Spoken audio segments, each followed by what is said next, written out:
Hello friends, मैं हूं शिफाली गिरदरवाल और आप देख रहे हैं कंसल्टीज विद क्लियर टेक्स्ट। इस वीडियो में आपके साथ डिस्कस करूंगी वो लूप होल्स जो सीबीआईसी ने और गवर्नमेंट ऑफ इंडिया ने छोड़ दिए जीएसटीआर 3B के वेवर की ड्राफ्टिंग करते हुए। नहीं, मैं डेट के गैप की बात नहीं कर रही कि वो 1 जुलाई से और 30 जुलाई तक बाद वाली 30 जून तक बाद वाली रिटर्न्स की ड्यू डेट है, वो तो एक इशू है ही, परसिस्ट करता है जो। इसके अलावा कुछ बहुत इंपॉर्टेंट क्लैरिफिकेशन है जो सीबीआईसी को देने चाहिए और अगर वो क्लैरिफिकेशन नहीं आते तो रिटर्न फाइल करके उल्टा मेरे को लेने के देने पड़ सकते हैं। क्या है वो इंपॉर्टेंट इश्यूज जो कि बीच में छोड़ दिए गए और प्रोविज़न ड्राफ्ट करते हुए कोई ध्यान ही नहीं लगता कि लॉ के अंदर एक्चुअली लिखा क्या रहता है।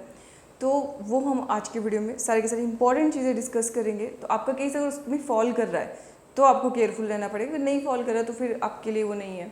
इसी के साथ आप में से कोई भी अगर रियल इस्टेट सेक्टर में स्पेशलाइजेशन करना चाहते हैं तो उनके लिए हमारा एक छोटा सा कोर्स है रेरा के ऊपर, जिसमें सीए माधव बिला और सीए निपुण सिंघवी जो इस वक्त सबसे अच्छे कंसल्टेंट हैं स्पेशली रियल इस्टेट प्रोजेक्ट्स के लिए। तो उसमें रेरा कवर किया गया है, जीएसटी प्रोविजन से रिलेटेड जो है वो कवर किए गए हैं और उसमें जो लिटिगेशन है करंट उसके बारे में कवर किया गया है। स्पेशलाइजेशन कोर्स है, तो कोई अगर एक्सेल करना चाहता है, नेक्स्ट लेवल पे स्पेशलाइजेशन में जाना चाहता है, सिर्फ उनके लिए है वो।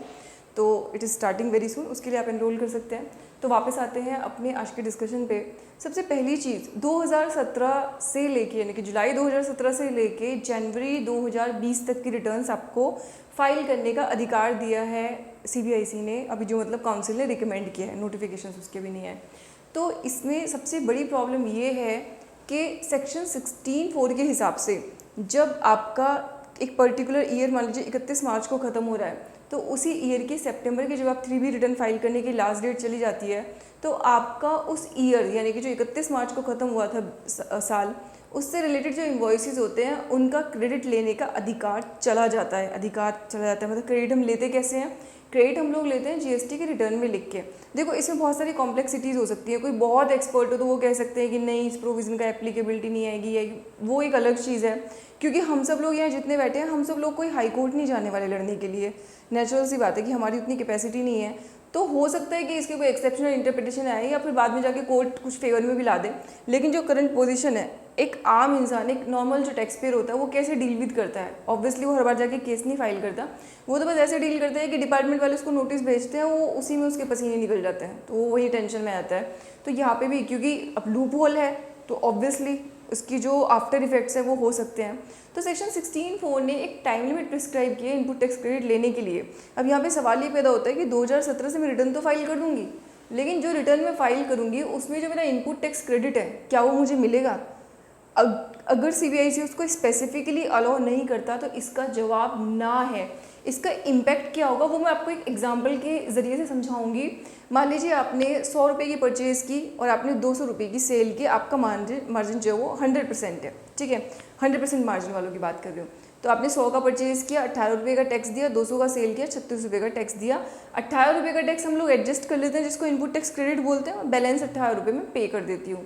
लेकिन अगर आपको इनपुट टैक्स क्रेडिट नहीं मिला, इसका मतलब क्या है कि परचेज करते हुए आपने 18 रुपये तो दिए ही होंगे, लेकिन अब जब आप 3B भरोगे, क्योंकि 3B भरने के टाइम पे तो हम टैक्स पेमेंट करते हैं। देखो आप लोगों ने आज तक 3B नहीं भरी, इसका मतलब आप लोगों ने आज तक टैक्स पेमेंट भी नहीं कर रखा है।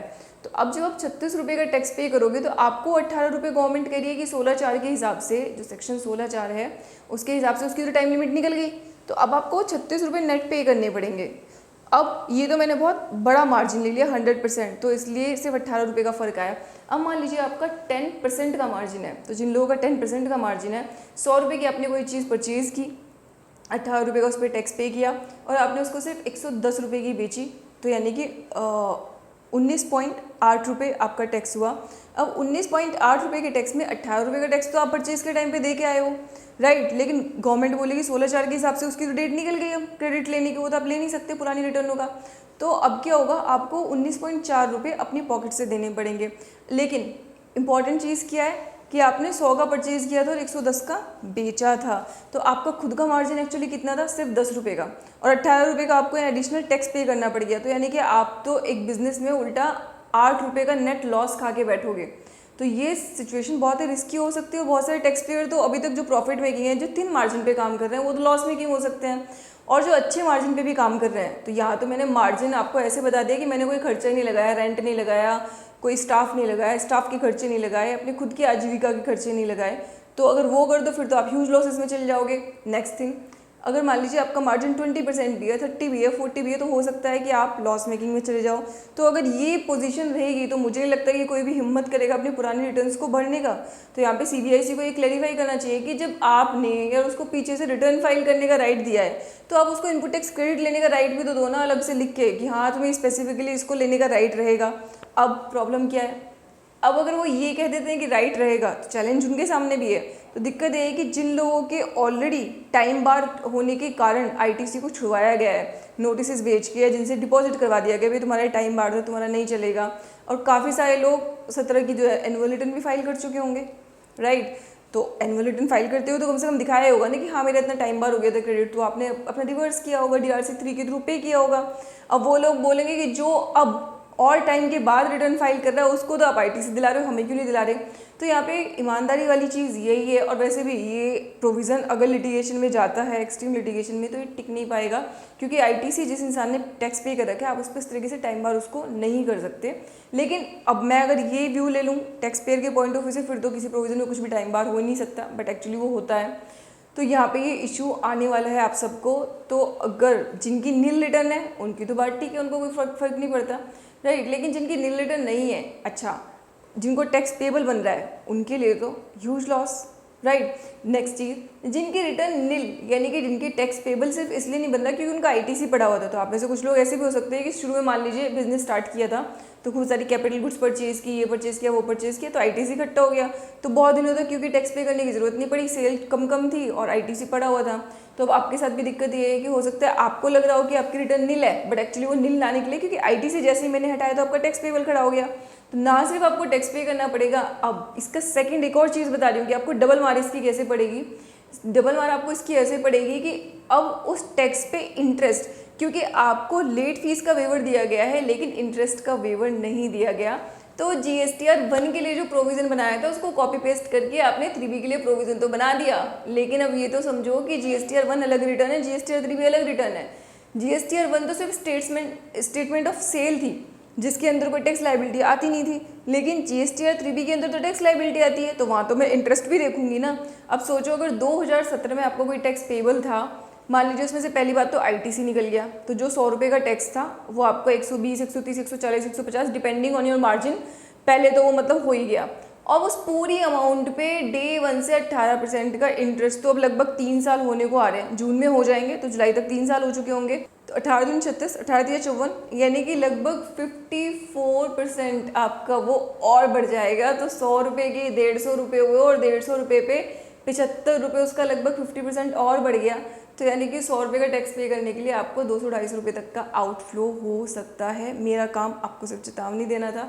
वैसे मैं हमेशा जो बोलती हूँ हर किसी को, मैं हमेशा से यही कहती हूँ कि भैया रिटर्न अपनी फाइल करो। आपको याद होगा कि जब रिटर्न की डेट्स आगे बढ़ी थी विदाउट लेट फीस, बोला था गवर्नमेंट ने कि ठीक है आप लेट फाइल कर लेना, मैंने तब भी आपको ये सजेस्ट किया था कि देखो जिसकी मजबूरी है कि भाई डेटा ऐसा है कि ऑफिस के लैपटॉप में है, सैप सिस्टम में है, किसी ऐसे सिस्टम में जो कम्युनिकेट नहीं किया जा सकता नेट के थ्रू, तब तो बात ठीक है। लेकिन अगर आपका डेटा कम्युनिकेट हो सकता है तो रिटर्न फाइल करो, अच्छा हो बुरा हो कैसा भी हो, जब तक आप जितनी पॉसिबिलिटी के साथ रिटर्न फाइल कर सकते हो प्लीज़ अपनी रिटर्न फाइल करो। लेकिन अब नहीं फाइल की तो देखो उसके कॉन्सिक्वेंसेस कितने ख़राब हो सकते हैं। और दूसरी बात ये है कि अगर आपने जीएसटीआर 1 भी फाइल नहीं की थी तो उसकी लेट फीस का वेवर अभी नहीं है, लेट फीस आपकी वहाँ भी लगती है। तो ये आपको ध्यान रखना पड़ेगा फाइल करने से पहले, इसलिए मैं बोल रही हूँ कि अभी आप नोटिफिकेशन आने का ध्यान रखें। अगर नोटिफिकेशन में इन बातों को एड्रेस किया गया है तो ठीक है, और अगर नहीं एड्रेस किया गया तो फिर हो सकता है कि आप तो अपनी रिटर्न फाइल कर दो लेकिन बाद में फॉलोअप नोटिस आपको आएँ। मेरा काम सिर्फ कॉशन करना है, वो मैं आपको कर रही हूँ। आई होप ये वीडियो आपके लिए यूज़फुल रही होगी। ऐसी ही और वीडियोज़ के लिए आप हमारे चैनल को सब्सक्राइब कर सकते हैं, साथ ही बेल आइकन को प्रेस कर सकते हैं, और आप हमारी साइट consultees.com पे जाके बहुत अच्छे आर्टिकल्स पढ़ सकते हैं। और हमारे जो बहुत सारे अलग अलग डिफरेंट वैरायटी ऑफ कोर्सेज हैं जहाँ पे हम लोग बेस्ट एंड टॉप एक्सपर्ट्स को लेके आते हैं। इंडिया में एजुकेशन के साथ सबसे बड़ी प्रॉब्लम ये है कि टीचर्स बढ़ाते हैं, जबकि जो प्रोफेशनल कोर्सेज होते हैं वहाँ पे आपको टीचर से ज़्यादा एक पर्सन जिसको थ्योरेटिकल की बजाय प्रैक्टिकल नॉलेज है, जो उसी फील्ड में ऑलरेडी काम कर रहा है, वो आपको गाइड कर सकता है, क्योंकि एक एज के बाद हमें पढ़ाई की मतलब थ्योरेटिकल से ज़्यादा हम लोगों को एक ट्रेनिंग और गाइडेंस की ज़रूरत होती है। तो हम लोग अपने कोर्सेज में सबसे इंपॉर्टेंट चीज़ ये ध्यान रखते हैं कि कोई थ्योरेटिकल नॉलेज वाले पर्सन को लाने की बजाय हम लोग जो ऑलरेडी उस प्रोफेशन में टॉप पे काम कर रहे होते हैं उस पर्सन को लेके आते हैं, ताकि वो प्रॉपरली एक ओरिएंटेशन और गाइडेंस दे सके। तो आप हमारे कोर्सेज में से जो भी कोर्स आपको सूटेबल हो वो कोर्स कर सकते हो, अपने आप को एनहांस कर सकते हो, नेक्स्ट लेवल पे ले जाने के लिए वो आपको हेल्प करेंगे। So with this I am closing this video. Thank you so much.